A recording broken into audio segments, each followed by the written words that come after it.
my name is Dr. Ruthie. I'm a professional sexuality educator and I blog over at exploringintimacy.com, but today I'm here thanks to the great folks at funwares.com answering your questions about sex and relationships. I have a great email today and that I'm going to answer for you. If you want to write to me, you should at askdrruthie@funwares.com. You'll see the address right down there. You can also tweet me at Dr. Ruthie, DrRuthie.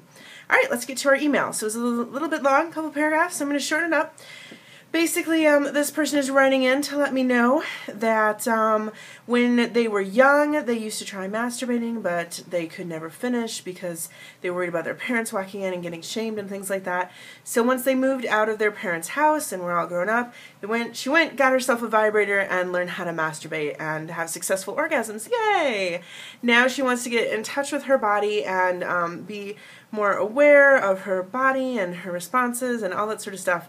So she's trying to masturbate without using a sex toy, but she feels like she's numbed out. She wants to know if there's anything she can do to repair the damage of being numbed out by using vibrators and learning to masturbate with vibrators. I am so glad you wrote. This is a really common misperception about vibrators. You're onto something. It is harder for you to get off right now with your hands, but we're going to talk about why. First, let me clear up the stuff about vibrators. So basically, even research tells us that there's no damage done to your nerves or to your skin. There's no physical anatomical numbing that occurs from using vibrators. You would have to use something extremely high powered that I don't even think they make and you probably wouldn't find enjoyable in order to cause that kind of damage to yourself. Or, something that burned your skin or did some other sort of damage that vibrators don't do as long as they're functioning right? So what is a vibrator? It's basically just a misweighted fan that's ka-chunking around.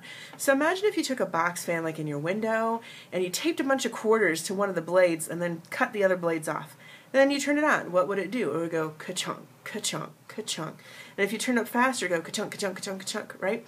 That's basically all a vibrator is. It's a motor with a weight that spins around that's misweighted so the thing rattles when it moves. It rattles really fast, and it basically emulates a really fast pitter-patter that is so fast you can even do it with your fingers that the skin finds really enjoyable.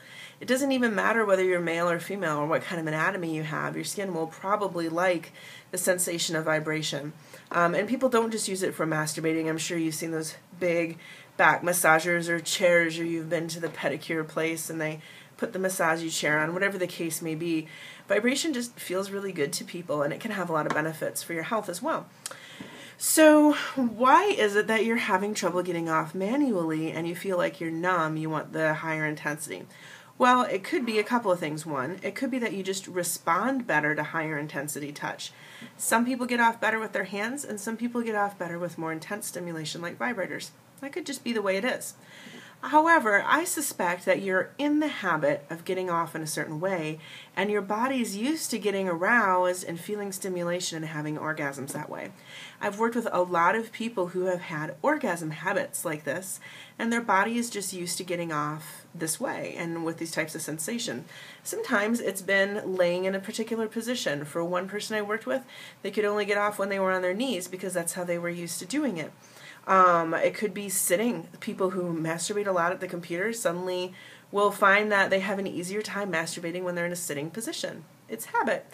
People who are used to using vibrators may find that better. People who are used to not using vibrators may get in that habit, right? Some people get in the habit of getting off when they're laying on a particular blanket and it's that tactile feeling of that blanket, or masturbating over their panties or under their panties, whatever the case may be.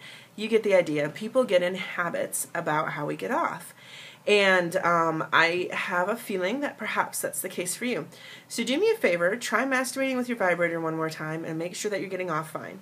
If you're suddenly having a problem with orgasms, like you just can't get there or you can't get aroused when you could before and you're doing it just the same way, it was definitely a good idea to see your doctor. However, if it's just the difference between vibrator and hand, then we can try some things. So what you should do is see this as a process of getting to know your body and not something that's going to work immediately. But it's not just a process of you getting to know your body, it's a process of your body getting to know you. Your body's gotten to know vibrators and knows what to do with them now, but now your body has to get to know your manual touch. And your manual touch has to get to know what your body likes. I would suggest a good high quality lube, plenty of time, and enjoy touching and working yourself up a little bit with your hands, and then add the vibrator in. And over time, you can use your hands for a longer period and use the vibrator for a lesser period, and eventually you'll get to the place where you're kind of ambidextrous in that perhaps you can get off with a hand, or perhaps you can choose to get off with a vibrator. Now again, your body may just need stronger stimulation. That may just be the way it is, in which case, thank goodness you found vibrators. What a great tool. But I really think that by practicing and reestablishing your habits about masturbation, you're likely to find that you can get off in different ways and choose which ones work best for you at a given time. I hope that this information helps for you. Lots and lots of practice for you. Have fun. Don't be hard on yourself. You know what I mean. No pun intended. And realize that you're just getting to know yourself in all of these different ways, and that process is going to take a little time. Happy orgasms, and I will see you at the next video.